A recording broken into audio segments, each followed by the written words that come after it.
Jésus, connais qu'un seul amour. Zambo Yandima, Komi Pesa Mobimba. C'est vrai.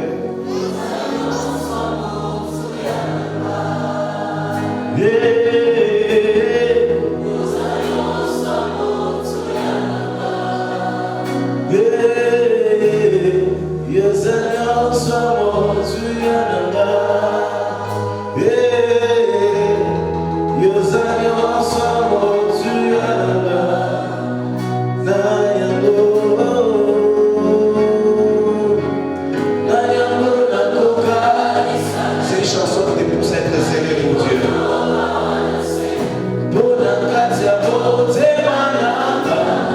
Je connais, oui, Zaboya Dima, Komi Pesa Mobimba, Ozanyoso Amotuyanda,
Et c'est comme ça que les disciples se sont souvenus du texte qui dit les ailes de ta maison me dévorent. Ils ont compris que la jalousie pour la maison de Dieu animait les cœurs de Jésus.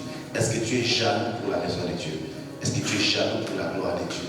Est-ce que tu es jaloux pour le projet de Dieu sur la terre? Est-ce que tu sens cette sainte jalousie en toi qui te pousse à poser des actions pour Dieu? Amen. Donc, on parle aussi des zèle comme étant une agitation de l'esprit. Tu es agité, tu veux toujours faire quelque chose. Alléluia. Tu veux toujours être en mouvement pour Dieu. Tu veux toujours toucher quelque chose. Tu veux toujours être impliqué dans quelque chose dans la maison de Dieu.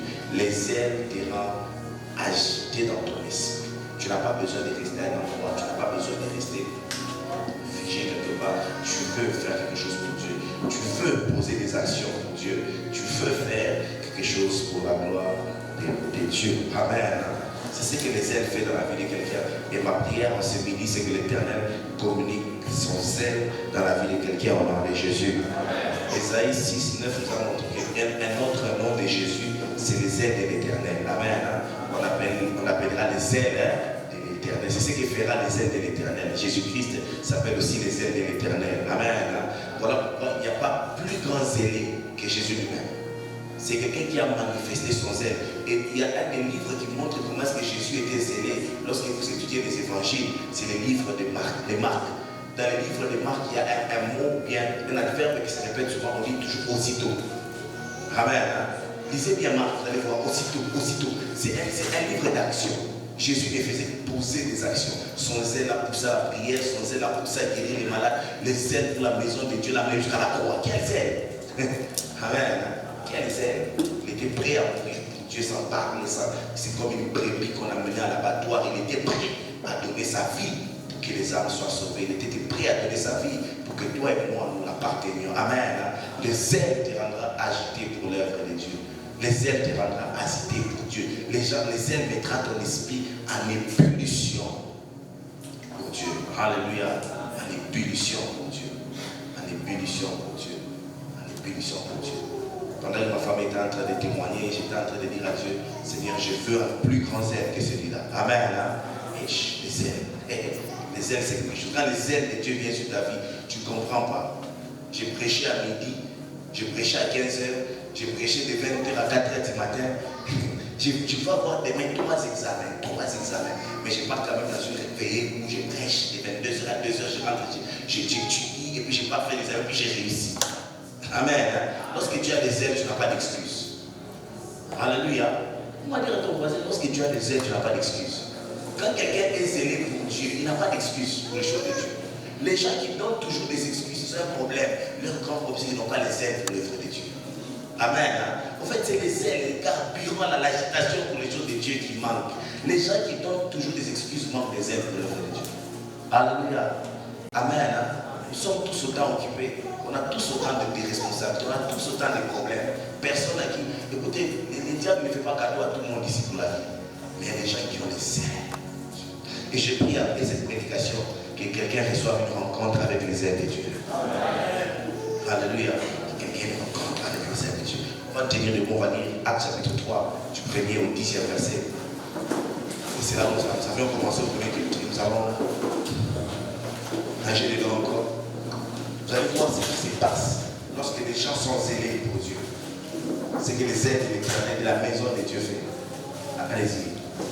Actes des Apôtres, chapitre 3, à partir du verset 11 à la parole de Dieu. Pierre et Jean montaient ensemble au temple à l'heure de la prière. C'était la 9e heure. Il y avait un homme boiteux de naissance qu'on portait et qu'on plaçait tous les jours à la porte du temple appelée la Belle, pour qu'il demandât le monde à ceux qui entraient dans le temple. Cet homme, voyant Pierre et Jean qui allaient y entrer, leur demanda le monde.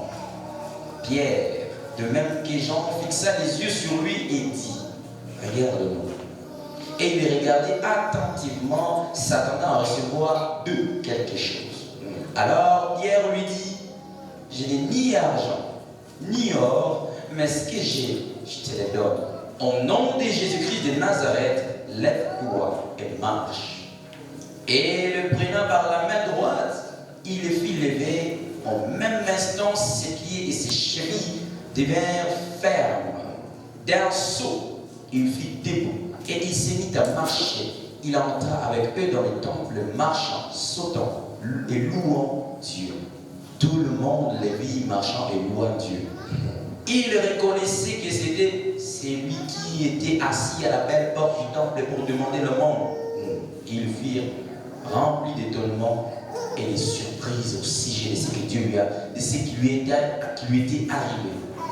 Comme il ne quitta pas Pierre et Jean, tout le peuple étonné accourut vers eux au portique dit de Salomon. Alléluia. Amen. Gloire à Dieu. C'est nous. Tu m'accompagnes s'il te plaît. Alléluia. Gloire à Dieu.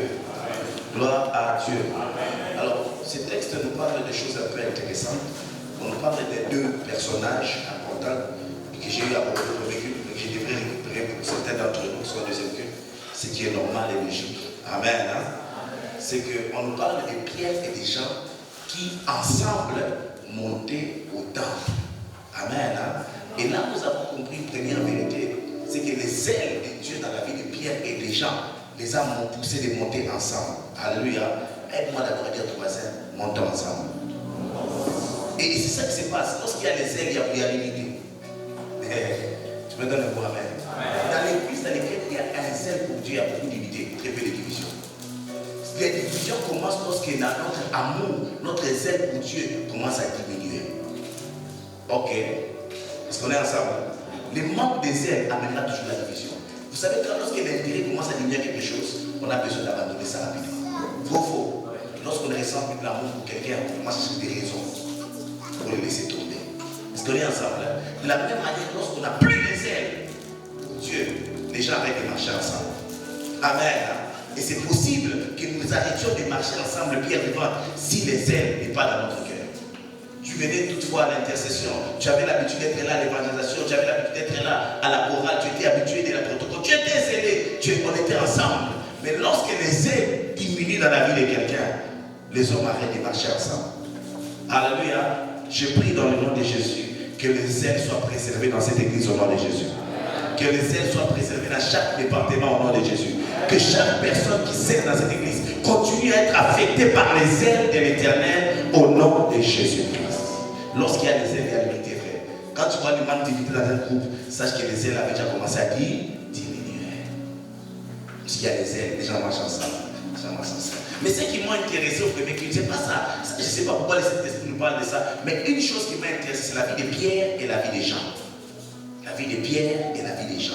Et on a parlé de ces deux personnages qui ne doivent pas normalement marcher ensemble. Alléluia. Amen. Aide-moi à dire à ton voisin, est-ce qu'on est ensemble? Alléluia. Ces deux personnages ne pouvaient pas marcher ensemble. Pourquoi je l'ai expliqué au premier culte? Il y avait un problème, d'abord la différence d'âge. Pierre était vieux. Jean était trop jeune. Le plus jeune des apôtres, c'était Jean. Et je crois bien, le plus vieux des apôtres était Pierre. Mais à l'heure de la prière, parce qu'il était zélé pour Christ, ils marchaient ensemble. Alléluia. Et je vous ai expliqué, Pierre était marié. Jésus était passé du temps dans son temps à Capernaum chez Pierre. Amen. Et il était là souvent. Et Jean, simplement, c'est la France célibataire. Il n'avait pas beaucoup de choses communes. À cause de la différence d'âge. Mais parce qu'il y avait les ailes pour l'Éternel, ils ont décidé de marcher ensemble. C'est pour ça que j'ai fini par dire quelque chose. Même s'il y a une différence d'âge, dans une église où il y a des ailes, il n'y a pas un conflit de génération. Amen.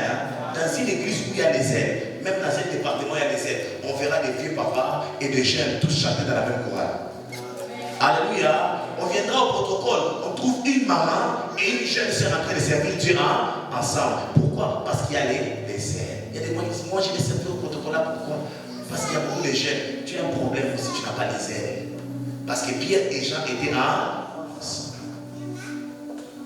Moi je vais servir pourquoi la chorale? Je suis une grande maman, je suis un papa. Si tu chantes pour la gloire de Dieu, Pierre et Jean écoutaient la déclarage, mais ils servaient ensemble. Si tu as des ailes pour Dieu, tu marcheras avec Jean. Pierre, si tu as les ailes pour Dieu, tu marcheras avec Jean. Jean, si tu as les ailes pour Dieu, tu marcheras avec Pierre. Alléluia. Gloire à Dieu. Est-ce qu'on est ensemble? C'est la première vérité qui concerne les ailes. C'est quand il y a les ailes, il n'y a pas de différence d'âge. Et Dieu, c'est patient. Allez au temple, faire le boulot, faire l'œuvre de Dieu. Faire l'œuvre de Dieu. Alléluia. Deuxième chose, c'est que les deux n'avaient pas le même passé. Ils n'avaient pas le même passé. Alléluia. Les deux n'avaient pas le même passé. L'un, à la croix, il était là, Jean. Lorsqu'on était en train de crucifier Jésus à la croix, Jean était là. Il était à côté du maître. Il était fidèle. Il n'a jamais abandonné les maîtres. Toujours là. Mais l'autre, il avait renié Jésus. Et si c'était toi, Jean, si tu partais avec Pierre, je vais dire, mais Pierre, comment toi tu as laissé tomber Jésus? Tu ne dois pas marcher avec nous. Amen. Malgré cette différence de leur passé, leurs expériences passées, ils ont quand même marché ensemble. J'aimerais dire à quelqu'un, les ailes nous amènent à marcher ensemble, malgré les passés différents que nous avons. Il y a beaucoup de gens qui jugent les autres, mais toi tu étais tombé dans les péchés. Mais toi tu avais fait ceci. Mais bien aimé, si seulement Dieu devait regarder chacun de nous dans notre passé, on ne marcherait pas ensemble. C'est les ailes qui font qu'on oublie le passé et qu'on s'éloigne ce qui est devant nous, les saluts des nations. Amen. Ils ont dit nous marchons ensemble. Allons-y, avançons. Même si toi tu avais laissé Jésus et moi j'étais avec lui, mais maintenant là, nous devons aller annoncer l'évangile. Nous devons avancer avec le projet de Dieu. marchons ensemble. Une église des gens zélés, c'est une église des gens qui ne se condamnent pas par rapport à leur passé. Amen. Hein? Alléluia. J'ai vu beaucoup de gens abandonner de servir Dieu parce qu'ils étaient ignorants dans leur passé, ils ont commis des erreurs. Alléluia. Ils ont tellement reçu la culpabilité, les jugements des gens qu'ils n'ont pas pu servir leur Dieu calmement. Mais moi j'aimerais que dans cette église, à cause du zèle, que nous ne puissions pas avoir nos yeux plongés dans les passés des autres, mais que nous regardions l'avenir glorieux que Dieu a pour eux. Alléluia. Et c'est sûr, Jean et Pierre, chacun d'entre eux avait un avenir glorieux avec le Seigneur. Et les aides, les amis ensemble. Une autre chose en parlant des gens, Jacques et Pierre, et des gens et Pierre, je m'excuse, ils avaient une différence de caractère, on a bien dit ça. L'autre était un sanguin, Pierre, très prudent, un petit problème comme ça, il est là, il réagit. Jean, il était doux, il aimait la romance, il aimait l'amour. Amen, hein? Il avait une telle douceur. Mais malgré leur différence de caractère, ils habitaient quand même ensemble. Ils ont marché ensemble vers le temple. C'est comme ça que j'aimerais dire à quelqu'un, malgré nos différences de caractère, marchons ensemble si nous avons du zèle de Dieu. Amen. Hein? Les gens qui disqualifient les autres parce qu'ils croient qu'ils sont plus aidés que les autres, parce qu'ils croient qu'ils ont le meilleur caractère que les autres. Malgré nos différences de caractère, j'aimerais dire à quelqu'un, marchons ensemble. Alléluia. Ça, c'est ce que j'aimerais vous parler sur la personne des gens et des pierres. Personne des gens et des pierres. La personne des gens. Et quand quelqu'un a l'amour pour les temples, il a l'amour pour les programmes de l'église. Tu peux donner le mot amen? C'était à l'heure de quoi? On répondait à l'heure de quoi? Mais est-ce que vous savez que beaucoup d'entre nous, à l'heure de la prière, c'est l'heure où nous choisissons d'aller rendre visite? Tous ces temps ici, tu avais oublié que tu avais les devoirs pendant que tu chattais sur WhatsApp. Mais c'est seulement l'heure de la prière que tu t'es rappelé que demain tu vas déposer les TP. Est-ce que je parle à quelqu'un? Alléluia. Les hommes qui ont les zèle pour Dieu sont les hommes qui respectent le programme avec Dieu. Amen. Alléluia. Comment découvrir dans cette église il y a du zèle? C'est lorsqu'on voit les gens respecter les programmes. Pour beaucoup d'entre nous, l'église ce n'est que les dimanches. Aide-moi à dire à ton voisin, est-ce que tu es dans ce cas-là? Beaucoup de chrétiens de notre génération, ce sont des chrétiens de dimanche. Amen. Hein? Ça montre qu'il y a un problème avec les ailes. C'était à l'heure de la prière, à la 9e heure. Jean et Pierre manifestaient leur zèle en partant à l'église, au temple. Quel est ton engagement dans l'église? Bien, peut-être que ma voix était très très basse. Ton voisin peut me bouge un peu ton voisin, dis-lui, quel est ton engagement dans le programme de l'église? Non, peut-être qu'il va te dire, tu vois, il y a des gens qui sont cool, car tu vas te dire, peut-être, dis-lui, c'est quand la dernière fois tu es venu aux enseignements et à la démonstration des prières. Ah. Alléluia. Quelle heure? On dit comment de quelle heure? Oui, mais c'est ça le problème. Mais ils vont te dire, j'ai des ailes pour Dieu, j'ai des ailes pour Dieu. Pierre et Jean, qui avaient les ailes pour Dieu, à l'heure de la prière, c'était en route. À l'heure de la prière, c'était en train de partir. Je prie dans le nom de Jésus que l'Éternel t'accorde de nouveaux ailes au nom de Jésus. Les nouvelles ailes qui t'amènent à être participant à tous les programmes au nom de Jésus. Il y a des gens, pendant ce temps-là, toi tu crois que les génies, nous on passe notre temps pendant que tu nous vélasses. Nous on avance avec Dieu. Tu crois que pendant que toi tu es en train de faire tes couches et tous tes amis, Dieu est resté aussi. Non, Dieu l'Éternel est dans son Saint-Temple. Alléluia. Et les ailes, on les voit aussi dans la vie de Pierre et Jean, parce qu'ils respectaient le programme du temple. Ils avaient du zèle à l'heure de la prière. Moi je vois quelqu'un à l'heure des enseignements commencer à venir à partir d'aujourd'hui au nom de Jésus. Je vois quelqu'un qui regarde son programme de la semaine à l'heure de l'atmosphère de prière. Il est en train de porter sa famille dans le nom de Jésus. Alléluia. Pierre et Jean, ils avaient du zèle pour la maison de Dieu. À l'heure de la prière, ils montaient ensemble. J'ai dit une autre chose qui montre les ailes, c'est que tu ne peux pas dire que tu as du zèle pour la maison de Dieu, pour Dieu, si tu n'as pas du zèle pour sa maison. Amen. Tu ne peux pas dire que tu aimes Dieu, tu as des zèle pour Dieu si tu n'aimes pas l'église. Tu n'aimes pas venir à l'église. Tu viens à l'église comme si on t'a forcé, comme si c'est une punition. Qui d'entre nous aujourd'hui sur l'église, tu vas aller à Bilbao, tu vas aller aux États-Unis, tu vas comme si c'est une punition. Derrière, certains d'entre nous qui ne vont pas dormir. Alléluia. Valise, tu as déjà préparé ça 2 jours avant. Tu parles. États-Unis, tu peux l'avoir. On a un passeport, on a des mains en poche. Après, on a ça, on va y aller. États-Unis. Quelle zèle! Quelle zèle! Il y a beaucoup de gens qui ont les zèles. Est-ce que vous savez ça? Et si je vois comme c'est pire. Je me rappelle quand j'étais enfant, on m'a dit j'ai écouté le marché pour parler de Kinshasa. J'avais bien tous mes amis des discours, quand on connaît le Kinshasa. Tous mes amis après aujourd'hui. D'ailleurs, je ne voulais même pas jouer ce jeu-là pour qu'on ne puisse pas me briser là. Je parle à Kinshasa. Et vous savez, j'ai pris quoi pour parler? J'étais entré dans un entonnoir. Mais j'ai parlé quand même à Kinshasa. Insomnie, je n'ai pas dormi. Quelle excitation! Et j'ai pris que le même zèle m'anime pour l'œuvre de Dieu dans le nom de Jésus. Je vais commencer à penser au programme de l'église comme quelqu'un qui pense voyager en France. Amen. Demain, je viendrai à l'enseignement. Il y a quelque chose du ciel qui viendra dans ma vie. J'ai envie, quand paraîtrai à la maison de l'Éternel, quand est-ce que je me présenterai devant mon Dieu? Que Dieu t'accorde cette zèle au nom de Jésus. Alléluia. Et c'est ce qui se passe lorsqu'on a des ailes. C'est ce qui se passe lorsqu'on a des ailes. Tu sens cet empressement d'or pour la maison de Dieu. Tu vas dire que cher Dieu, tu n'as pas l'empressement pour la maison de Dieu. C'est pas possible, bien-aimé. Ce n'est pas possible. C'est quelle foi chrétienne? Ça, c'est pas une foi chrétienne authentique. La foi chrétienne authentique, on la voit dans le livre des actes, le livre des commencements de l'église. Ces gens-là, à l'heure de la prière, ils avaient le sel pour le programme de la maison de Dieu. C'est comme ça qu'on dit qu'ils persévéraient. Alléluia. Les enseignements, on ne les donnait pas à la maison. On les donnait dans les rassemblements ensemble. Dans les enseignements des apôtres. Alléluia. La communion fraternelle. Bien-aimé, lorsque tu as du zèle pour Dieu, tu auras du zèle pour sa maison. Alléluia. Donne-moi un meilleur amen que celui-là. Lorsque tu as du zèle pour Dieu, tu as du zèle pour sa maison. Tout ce qui est comme programme dans la maison de Dieu, je pars à la rencontre de mon Dieu. Pourquoi tu fais ça? J'ai des zèles. Genre, on va venir Éphésiens chapitre 2, le verset 19. On parlera d'une catégorie des hommes qu'on appelle les hommes de la maison de Dieu. Éphésiens 2, 19. Paul écrivait cet épître aux Éphésiens et il a fait mention d'une catégorie des gens. Oui. Qui ne sont pas les gens de dehors. Éphésiens chapitre 2, le verset 19. La Bible dit: ainsi donc, vous n'êtes plus des étrangers, ni des gens du dehors, mais vous êtes concitoyens des saints, gens de la maison de Dieu. Alléluia. Amen.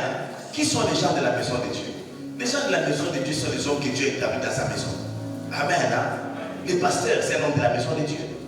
Les assistants PG sont les hommes de la maison de Dieu. Regarde-moi ton frère, regarde-lui d'abord. Si tu es quelqu'un de la maison de Dieu, tu ne peux pas dire que tu aimes Dieu si tu n'aimes pas les gens de la maison de Dieu. Donne-moi un meilleur amen. Il y a des gens qui n'aiment pas leur frère et disent qu'ils aiment, mais ce n'est pas possible. Je parlerai, tu aimeras ton prochain. Ce n'est pas possible. Si tu n'aimes pas ton frère en Christ, ne me dis pas que tu aimes Dieu. Amen. Car si tu aimes Dieu, tu aimeras aussi les gens de la maison de Dieu. Comme je vous ai dit, pour que j'étais scandalisé de voir des chrétiens, des fidèles dans une église qui ne sont pas contents de la bénédiction du pasteur. Amen. Il y a des fidèles comme ça qui ne sont pas contents quand ils entendent des bonnes nouvelles. Ils sont prêts à compatir. Amen. Gloire à Dieu. Quand seulement ils apprennent que Dieu a commencé à faire du bien aux gens de sa maison, ils ne sont pas contents. Sache que tu manques du zèle pour Dieu. Amen. Est-ce que vous connaissez c'est quoi la sorcellerie? La sorcellerie, c'est aussi avoir un mauvais cœur. Vous savez ça? Quelle heure? Il y a des gens qui ont un mauvais cœur. Ton frère, Dieu lui a donné un bon travail. Je te vois comme on dit à Kinshasa, tu sens que le cœur devient bizarre. Ton frère vient se pas témoigner. Je rends grâce à Dieu parce que j'ai eu une opportunité, un organisme. Oui, en français, tu vois comment ton cœur est quand les autres témoignent. C'est un problème, c'est pas de Dieu. Tu ne peux pas dire que tu aimes Dieu si tu n'aimes pas les gens de sa maison. Quand quelqu'un dit Dieu m'a donné un diplôme, tu dis gloire à Dieu. Dieu m'a donné un mariage, gloire à Dieu. Mais il y a des gens qui disent Dieu m'a donné. Là, tu vas voir. Encore. Et quelle heure que Dieu te délivre de cela au nom de Jésus. Si tu as des ailes pour Dieu, tu auras aussi les ailes pour les gens de la maison de Dieu. Bien aimé, vous savez, le mauvais cœur, ça peut te rendre vilain ou vilain. Vous savez ça? Un mauvais cœur peut te tuer jeune. Un mauvais cœur peut te rendre très laid ou très laid. Parce que Dieu, tu penses. Ça ne peut que changer. Parce que Dieu, écoute, Dieu ne dépend pas de toi pour faire du bien aux hommes. Et les gens que toi tu n'aimes pas, Dieu les aime. Voilà pourquoi un vrai enfant de Dieu a un cœur qui aime les autres. Alléluia. Parce que La pluie va tomber sur certains. C'est la maison de Dieu. Dieu fera du bien à celui qu'il veut. Dieu est souverain. Et quand tu aimes les gens de la maison de Dieu, la joie de ton frère devient ta joie. Et un cœur joyeux est un remède. Ah oui, hein? La Bible dit, quand tu as un cœur joyeux, tu es guéri. Certaines maladies vont fuir. Certains problèmes estomac, ma tension, beaucoup de maladies sont des maladies de mauvais cœur. Vous vous dites, oh, je vous dis, donnez-moi un mot amen pour ça. Beaucoup de gens, pourquoi il y a des maladies, beaucoup de gens souffrent. Donc, on est qu'il y a un bas tellement qu'il n'a pas enraciné que quand tu attends seulement une bonne nouvelle, ça, à la petite crise, ça fait mal. Toi aussi, Dieu a un plan avec toi. Toi aussi, Dieu t'aime. Toi aussi, Dieu a des projets avec ta vie. Et si tu aimes Dieu, aime aussi les gens de la maison de Dieu. Quand les frères témoignent, les sœurs témoignent, crois-moi, comme on le dit souvent, les pas dit ce Dieu-là, encore. Si tu sers Dieu en esprit, en vérité, ton jour aussi arrivera. Tu restes, on n'accouche pas tous les mêmes jours. Alléluia. Même si on est tombé enceinte les mêmes jours, on n'accouche pas tous les mêmes jours. Est-ce que j'ai parlé à quelqu'un? Alors, la solution pour ceux qui aiment Dieu, ils aiment aussi les gens de la maison de Dieu. Et je suis content quand j'ai dit, ah, pasteur, moi j'ai réussi, ou moi j'ai fait des voyages, pasteur, moi Dieu m'a envoyé à Polo. Je suis content, enfin, avance avec ta vie. Et quand je suis content avec ta vie, Dieu aussi voit mon cœur et me bénit en retour. Si tu dis que tu aimes Dieu, à partir d'aujourd'hui, commence à aimer les gens de la maison de Dieu. Tu as 3, 4 paires de chaussures, ton frère marche sur ma bouche. Tu es content. Mon frère, nous prenons ma vie et ma travail chez mon ami. Tu n'as rien compris. Amen. Hein? La chaussure ne détermine pas l'approbation de Dieu dans la vie de quelqu'un. Même pas une voiture d'ailleurs. Car Dieu est le maître de l'état de ses ans. Alléluia. Et aimer les gens de la maison de Dieu. Il y a beaucoup d'églises qui meurent à cause de ça. Vous savez ça? Est-ce que je peux prêcher? Qu'est-ce que je peux enseigner? Oui, il y a beaucoup d'églises qui meurent à cause de ça. Beaucoup de gens sont assis dans les bancs, mais n'aiment pas les gens qui sont devant. Vous savez ça? Beaucoup d'églises ont gardé leurs pasteurs pauvres eux-mêmes. Faux. Ils sont là dans les églises. Dieu les bénit. Ils avancent bien. Mais est-ce qu'il faut penser même aux gens de la maison de Dieu? Quand les gens viennent à l'église offrir, Dieu t'a béni toute la semaine, mais tu choisis 1000 francs ou 500 francs pendant que tu me prends les mégas de 10 000 francs la semaine. Est-ce que tu aimes les gens de la maison de Dieu? Pardon, non? Alléluia. Est-ce que je connais ensemble? Lorsque tu es en train de voler ta vie, la vie de Dieu, il y a des voleurs de Bible ici. Comment moi, amen? Oui, il a travaillé, oui. Et la Bible dit amen, 10% dans la maison du trésor. Des sortes qui ne manquent rien dans ma maison. Et qu'on prenne soin des autres qui sont dans la maison de Dieu. Mais les gens ici, parce qu'ils touchent l'argent, ils s'en foutent, ils disent, bah, ceux qui souffrent, ils vont payer les prix. Tu deviens l'assistant de discipline de Dieu. Alléluia. Reste disciple, reste enfant de Dieu. Laisse Dieu amener ses enfants dans les déserts que lui-même veut les enseigner. Il y a des gens qui, il y a même, j'ai vu dans les églises où il y a des frères qui se mettent ensemble parce que Dieu les a bénis. Ils disent que pasteur attache qui, donc ils ne vont pas donner pour que les pasteurs tirent la leçon des prédications qu'ils donnent. Parce que ces prédications sont dures. Et comme eux, ils aiment la vie du monde et du péché, ils vont coincer les finances du pasteur. Alléluia. Et le pasteur va changer les messages. Est-ce que des gens comme ça, est-ce qu'ils aiment la maison de Dieu? Est-ce qu'ils aiment les gens de la maison de Dieu? J'ai pris dans cette église, il n'en sera pas ainsi au nom de Jésus. Je le déclare, ça ne sera pas ainsi au nom de Jésus. Je me donne un bon amen, le Seigneur nous exauce. Alléluia. Oui. Et tu sais que je vous dis, c'est bien. J'ai vu des églises où j'ai pitié pour certains pasteurs. Dans cette église, j'ai béni Dieu. Vraiment, nous rendons grâce à Dieu pour l'amour que nous ressentons de vous. Amen. Je sais que certains le font malgré eux, mais entrez seulement. Aimez-nous quand même. Parce que Dieu nous a quand même établis ici. Alléluia. Amen. Aide-moi dans tout. Fais avec ça, fais avec ça. Oui, c'est être ignorant de penser que tout le monde t'aime. Amen. Mais c'est aussi être méchant de croire qu'il n'y a personne qui t'aime aussi. Alléluia. Faites quand même avec ça. Alléluia. Amen. Mais je bénis Dieu de passer à cette église. Ça, je vous dis sincèrement. Je vois qu'il y a des gens qui aiment les gens de la maison de cette église. Des fois, ils me surprennent de manière agréable. Et tu dis, Seigneur, merci de m'avoir appelé pour ce peuple. Et je prie que ma joie grandira au milieu de vous au nom de Jésus. Je prie que notre joie ensemble grandira au nom de Jésus. Des fois, je vois les frères entre eux souffrir des choses. Je dis, ah, il y a des gens qui aiment les gens de la maison de Dieu ici. Que cette chose continue dans cette église au nom de Jésus. Que l'amour qui remplit nos cœurs croisse au nom de Jésus. Je vois ça des fois, des frères qui souffrent des choses.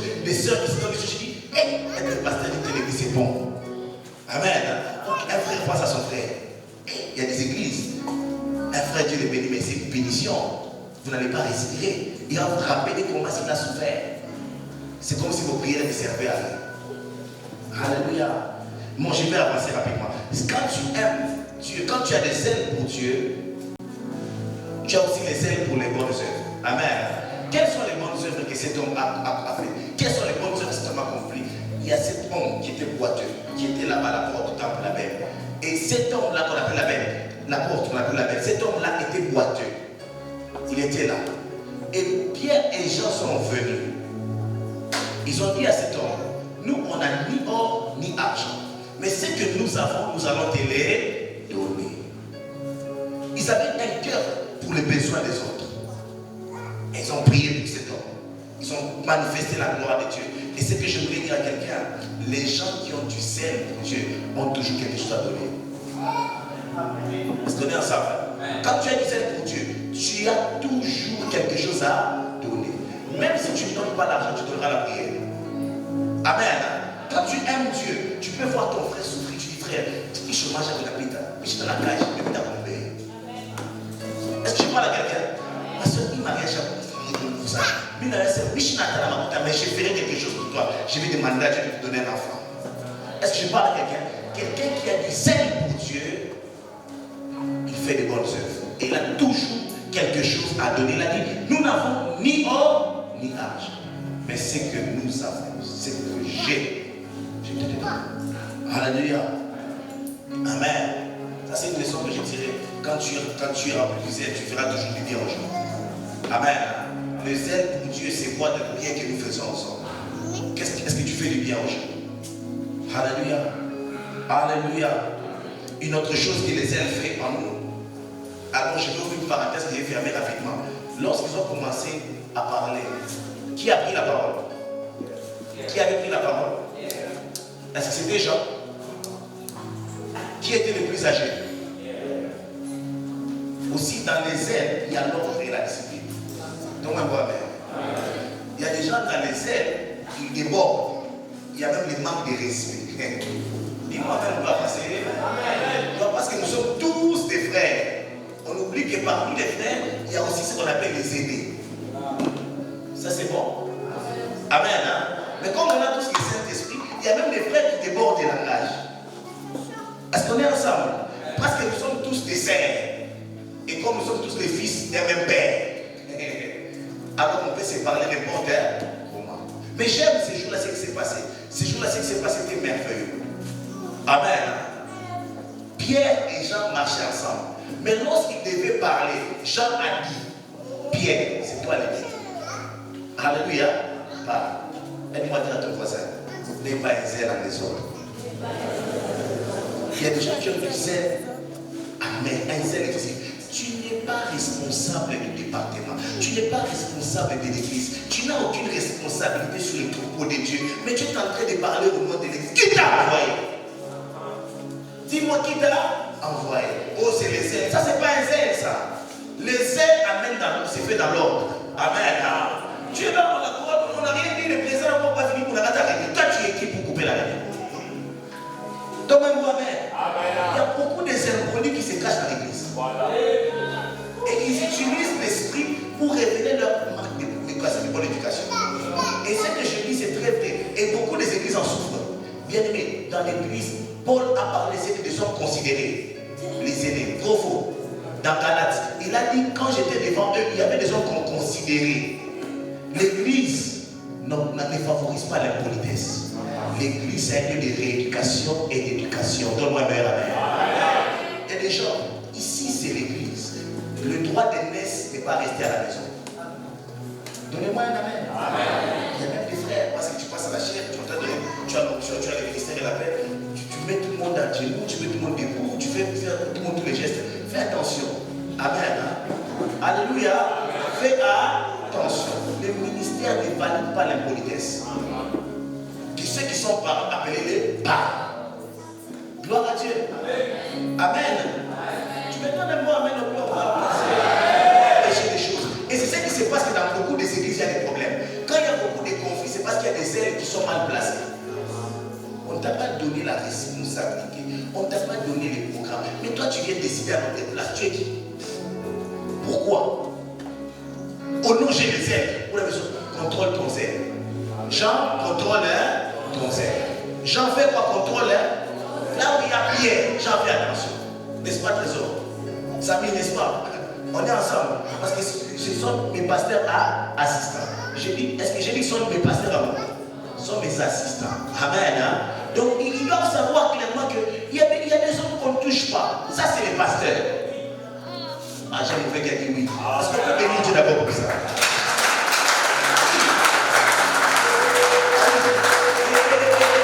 S'ils ne sont pas contents, ils ont un mauvais zèle. C'est un zèle sans intelligence, c'est un zèle amer. Ce n'est pas un zèle dont on a besoin. Les ailes des gens et des pierres, respecter l'autorité. Il a dit les clés de l'église. On a laissé ça à Pierre. C'est Pierre qui doit parler. Le jour de la Pentecôte, après, c'est qui a parlé? Pierre. Mais il y a des frères qui sont zélés. Tu es dans le département, tu viens parce que tu as les ailes, tu commences à donner des programmes. Tu es qui pour donner des programmes? Frère, tais-toi, écoute ce que Pierre qui a été établi va dire. Et fais ce que Pierre va te dire. Et j'ai déjà donné les règlements de l'intérieur et je vais rajouter dessus. Parce que lorsqu'on parle du zèle, on doit aussi parler d'un zèle dans l'ordre. Amen. Hein? Gloire à Dieu. C'est comme ça que l'église primitive avançait. C'était l'église zélée, mais dans l'ordre. Gloire à Dieu. Je suis en train de chuter. Mais c'est très très important de dire ça quand même, c'est une bonne parenthèse. Parce que Jean était calme. Et Pierre a dit, je prends la parole. Nous n'avons ni or ni argent. Et c'est que j'ai te les donne. Et puis Jean a dit, amen. Et ils ont avancé. Aujourd'hui, on a beaucoup de gens insatisfaits. Si c'était moi Pierre, j'allais dire ça. Mais comme Pierre m'a dit ça, tais-toi Jean. Tais-toi Jean. Tu as du travail, Dieu va faire avec toi des choses. N'attends ton temps. Amen. Hein? C'est comme ça qu'il faut voir. Il y a des gens qui ont un mauvais zèle. Quand tu vois quelqu'un qui vient dans le département, il vient à l'église, il vient dans... Mais tu sens que son zèle est mal placé. Écoute, les zèles qui viennent de Dieu respectent l'autorité établie. Écrivez ça et n'oubliez jamais ça. Les zèles qui viennent de Dieu respectent l'autorité établie. Même Jésus lui-même, lorsqu'il est venu sur la terre, avant de manifester son zèle, il a vu Jean-Baptiste, autorité établie. Et Jean-Baptiste a dit, je ne suis pas digne, je sais qui tu es. Il a dit, même si tu sais qui je suis, laisse qu'il en soit ainsi, afin qu'on accomplisse les Écritures. Le Dieu de la Bible, c'est le Dieu de l'autorité. Et le zèle biblique, c'est un zèle qui respecte l'autorité établie. Tu me donnes un mot amen que c'est de là? Je suis en train d'éduquer l'église. Voilà pourquoi on m'appelait papa. Amen. Hein? Oui. Un zèle qui vient de Dieu, c'est un zèle qui respecte l'autorité établie. Tu ne peux pas tolérer que toi tu es dans un département, tu parles du mal à ton responsable. Tu crois que c'est ton ami. Tu sais c'est quoi être appelé. Alléluia. Donnez-moi un meilleur amen. Je crois que je dois dire des choses. Est-ce qu'on est ensemble? Bien aimé, les hommes que vous voyez qu'on a établis, qui ont reçu les ministères, faites attention avec eux. Ce sont des hommes que Dieu a établis. Les ailes qui viennent de Dieu respectent l'autorité établie. C'est comme ça que l'église commence à être bénie. Lorsque tu as un zèle qui respecte l'autorité. Car toute autorité vient de Dieu. C'est lui qui combat l'autorité, combat Dieu. Et je ne suis pas sûr que tu peux être vainqueur. Tu me donnes un mot, amen. Alléluia. Un autre point, puis nous allons partir, c'est que lorsque nous avons les ailes de Dieu, nous avons aussi les ailes pour les gens qui sont en dehors de la maison de Dieu. Le boiteux était où? En dehors. Lorsque vous comprendrez la porte de la paix, c'était entre les, comment on appelle, les parvis des nations et les parvis des Juifs, des enfants des Juifs, amen, des Israélites. Et c'est là où il y avait la porte de la paix. Et quand eux ils partaient, ils ont eu un fardeau. Ils disent, pourquoi cet homme doit toujours rester dehors? Et pourtant là-bas il y a des louanges, là-bas on célèbre Dieu. Ils lui ont donné un miracle, Dieu l'a relevé, ils l'ont amené avec eux dans les temples. Les gens qui avaient l'habitude de les voir dehors l'ont vu célébrer dans les temples. Je prie dans le nom de Jésus que les aides que tu as pour Dieu t'amènent à gagner beaucoup des âmes au nom de Jésus. Je prie dans le nom de Jésus que ton zèle pour Dieu t'amène à tirer les gens de dehors de la maison de Dieu, les amener dans la maison de Dieu. Tu me donnes un mot, amen. Alléluia. Si tu es zélé pour Dieu, montre-nous les gens que tu as sortis de dehors, que tu as mis dedans. Pose-moi ton voisin cette question-là. Pose-lui cette question. Pose-lui cette question. Dis-moi qui est-ce que tu as amené de dehors dans la maison de Dieu. On aime Dieu, beaucoup de théories. Aimer Dieu, c'est pas avoir le micro le dimanche. Aimer Dieu, c'est pas chanter les vents. Aimer Dieu, c'est avoir les cœurs pour son Seigneur. Il y a beaucoup de héros dans l'ordre parmi nous qui gagnent les gens qui sont dehors et qui les amènent dans la maison de Dieu. C'est ceux-là qui ont du zèle. Il y a beaucoup de gens qui n'ont rien à faire avec leur temps. Voilà pourquoi ils sont toujours à l'église. Donc même moi-même. Oh, je vous dis, non, il y a des gens qui n'ont rien à faire avec leur temps. Et juste ceux qui ont du temps à faire avec leur temps, ils sont toujours en retard au travail. Bien aimé, il y a des gens qui sont toujours en retard, qui sont toujours en train de travailler, mais pendant qu'ils rentrent, ils ont un réel fardeau pour les hommes de dehors. Amen. Je n'encourage pas la paresse dans cette église. Alléluia. Et je parle aussi à tous mes frères qui sont en train de beaucoup prier à la permanence, qui sont là. Je n'encourage pas la paresse. Un homme de Dieu, c'est un homme qui travaille. Si vous ne travaillez pas, vous travaillez sérieusement dans la maison de Dieu. Comment tu es à l'église, tu ne gagnes pas les âmes, tu fais que dormir et manger. Tu as pris quoi? Tu sais qui? Donc même moi-même. Et aucun d'entre eux ne va se fâcher. Ce sont tous mes fils. Amen. Ce n'est pas normal. Si avant tu ne sors pas, sors pour les âmes perdues. Applaudis très fort si tu veux.